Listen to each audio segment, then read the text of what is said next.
मित्रांनो, शेतकऱ्यांच्या खात्यात पीक विम्याचे पैसे येणार म्हणून अनेक जण वाट पाहत आहेत, पण अजूनही पैसे मिळालेच नाही. नेमके हे पैसे अडकले कुठे आणि सरकारने यावर काय सांगितलं? चला जाणून घेऊया. महाराष्ट्रातील अनेक शेतकऱ्यांना पीक विम्याची नुकसान भरपाई अद्याप मिळालेली नाही. त्यामुळे शेतकरी वारंवार शासनाकडे पाठपुरावा करत आहेत.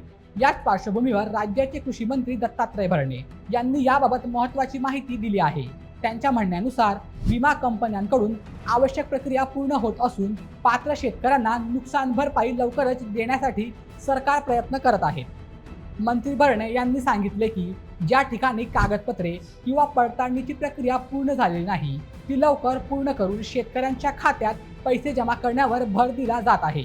तसेच कोणत्याही पात्र शेतकऱ्यावर अन्याय होणार नाही अशी ग्वाहीही त्यांनी दिली आहे.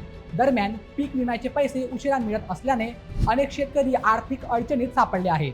खरीप हंगाम तोंडावर असताना बियाणे, खते आणि शेतीच्या इतर खर्चासाठी त्यांना पैशाची गरज आहे. त्यामुळे नुकसान भरपाई लवकर मिळावी अशी शेतकऱ्यांची मागणी आहे. तर मित्रांनो, तुम्हाला काय वाटतं? शेतकऱ्यांना पीक विम्याच्या नुकसान भरपाईसाठी इतकी वाट पाहावी लागणं योग्य आहे का? तुमचं मत आम्हाला कमेंटमध्ये नक्की सांगा आणि अशा व्हिडिओसाठी आपल्या बोलेमेच्या YouTube चॅनलला सबस्क्राईब करायला विसरू नका. धन्यवाद.